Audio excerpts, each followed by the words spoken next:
Today we're going to look at solving quadratic equations by using the quadratic formula. So just as a quick reminder, remember when we solve quadratic equations, we're trying to find two solutions. Every single equation should have two answers. These answers are called zeros or x-intercepts. We mentioned that when we solve by factoring. So remember, an x-intercept is where your parabola, because if we were to graph these are all u-shapes. The x-intercept is where it crosses the x-axis. So there are three different methods that we can use for solving quadratics. There's the square root method. There's factoring, and this is when we use brute force and difference of squares, greatest common factor. We would get our two sets of parentheses and set them equal to 0. And then quadratic formula, which is what we're going to talk about this week. So this is our quadratic formula, this formula that you see here at the bottom. So x equals negative b plus or minus the square root of b squared minus 4ac all over 2a. So this is what we use when we're trying to solve a quadratic that's in standard form. It has to be in this standard form, ax squared plus bx plus c. So where you see the a's down here, a is the number that's in front of your x squared. Where you see the b is the number that's in front of your x. And c is your constant. Okay, so we're going to try some examples. So up here in the corner, I wrote down our quadratic formula, negative b plus or minus the square root of b squared minus 4ac all over 2a. So that's what we're going to fill in. So the first thing we have to do is make sure our equation is set equal to 0, which it is. And then we're going to name our a, we're going to name our b, and we're going to name our c. So a's the number in front of x squared, which in this case would be 1. B's the number that's in front of our x, which in this case is 2. And c is your constant, which is negative 5. So when you look at your formula, this is where we're going to fill these in. So a, we're filling in where this a is. B, we're filling in where this b is. C, we're filling in down here at the end where this c is. Okay, so first thing we have is negative b. So negative, and then we're going to fill in our b value, which is 2. Then we're going to have plus or minus square root. Our b is 2 squared. Then minus 4. Our a value is 1. And our c value is negative 5. Okay, and the square root sign goes over top of everything. All over 2 times our a value, which is 1. Okay, now all we're going to do is simplify this. So a negative 2 just stays negative 2 plus or minus square root b squared, so 2 squared is 4, minus, then we're going to multiply this all together. So negative 4 times 1 times negative 5, which is actually positive 20, all over 2 times 1, which is 2. Okay, now we're going to continue to simplify. So I'm just going to bring down this negative 2 plus or minus square root. We're going to add this together. 4 plus 20 is 24. Leave that 2 in the bottom. Now, we're going to look at this square root 24, which is not a perfect square.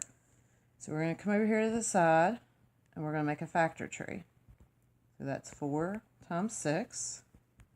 4 is 2 times 2, and 6 is 2 times 3. Now we're looking for pairs. So we have a pair of 2's, and then we have a 2 and a 3 left over.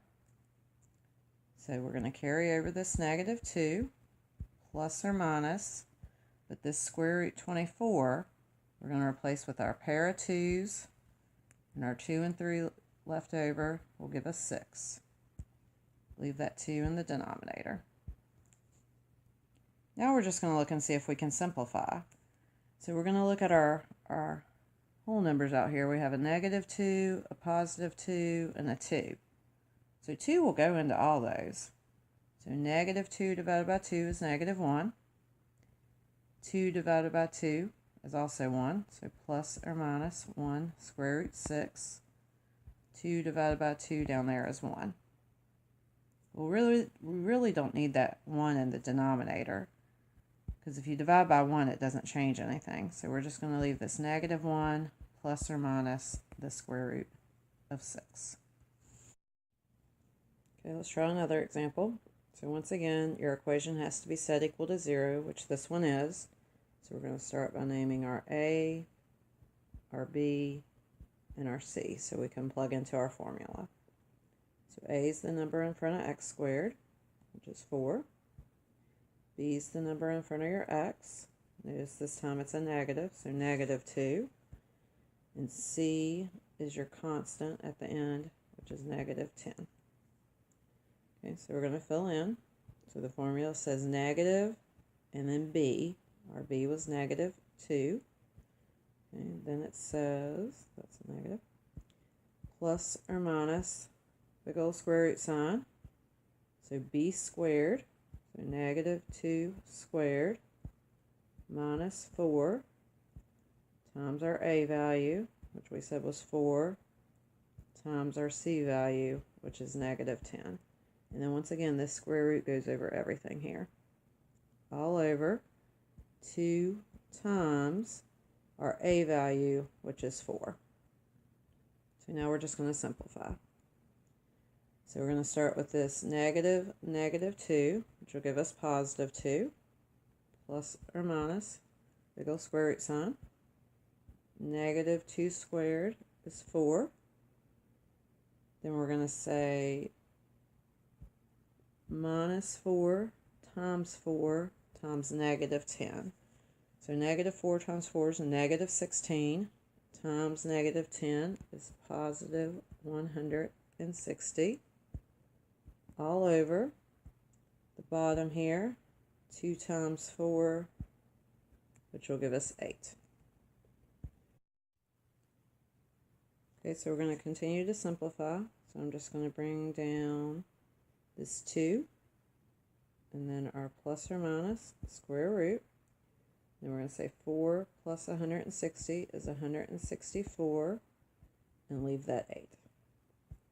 So now we're going to look at this 164 here. Well, that's not a perfect square, so let's come over to the side and see if we can simplify.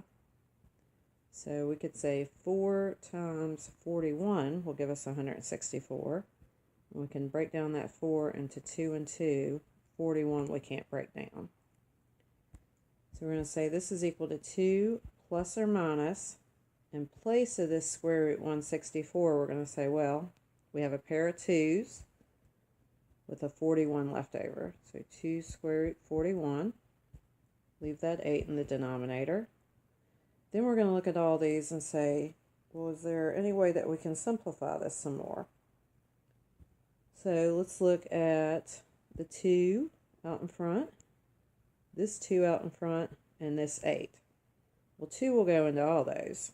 So 2 divided by 2 will give us 1, plus or minus. This 2 divided by 2 will also give us 1.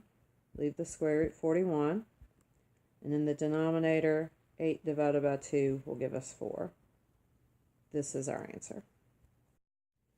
Example 3, we have x squared minus 9x plus 10 equals negative 17. So on this one, it's not set, our equation is not set equal to 0. So we're going to have to set this equal to 0 first. So the first thing we're going to do is add 17 to each side. So on the left, we're going to end up with x squared minus 9x.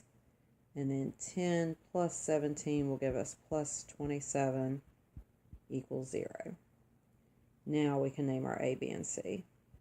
So A equals, B equals, and C equals. So once again, A is in front of your x squared, which is 1. B is in front of your x, so negative 9. And C is your constant, so positive 27. Okay, so plug it in. So our formula is negative B, and our B value is negative 9, plus or minus square root, big old square root sign here, b squared, so negative 9 squared, minus 4 times your a value, which is 1, times your c value, which is 27. Okay, square root sign goes over everything. All over 2 times our a value, which is 1. Okay, so go back and simplify. A negative and a negative 9 is positive 9, plus or minus square root, negative 9 squared. Negative 9 times negative 9 is 81. Then we're going to multiply negative 4 times 1 times 27. So that will give us, what was that, 108? So we're going to say minus 108 all over our denominator, 2 times 1, which is 2. Okay, continue to simplify. So 9 plus or minus the square root. So now we have 81 minus 108. Okay, so 81 minus 108 will give us, negative 27 all over 2. Now notice this time inside that square root sign we have a negative. So that means we're going to be talking about our imaginary numbers, which is what we did last week. So if we look at this part, we're going to come over here and say that's the same thing as negative 1 times 27. So 27 is 9 times 3. 9 is 3 times 3, and carry down that 3. So we're going to have 9 plus or minus. We have a pair of 3's, so a 3. Square root of negative 1 is I, and then we have a 3 left over, so square root 3. Carry over that 2.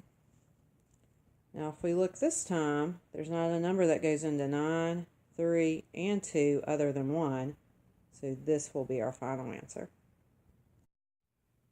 So last example, this one's not set equal to 0 either, so we're going to have to set this equal to 0 first. So we're going to add 30 to each side. So on the right hand side we'll get that 0, but on the left hand side notice none of those are like terms, so you'll just bring each one down. So 4x squared plus 6x plus 30 equals 0. So now we'll name our A, our B, and our C. So A is whatever's in front of x squared, which is 4. B is the number in front of x, which is 6. And C is your constant, which is 30. So now we're going to plug into our formula and simplify. So negative B, which is 6, plus or minus square root B squared, so 6 squared, minus 4 times A, which is also 4, times C, which is 30, all over 2 times our A value, which is 4. So now we're going to simplify. So negative 6, so negative 6, plus or minus square root 6 squared is 36. Then we're going to multiply negative 4 times 4 times 30. So that's 16 times 30.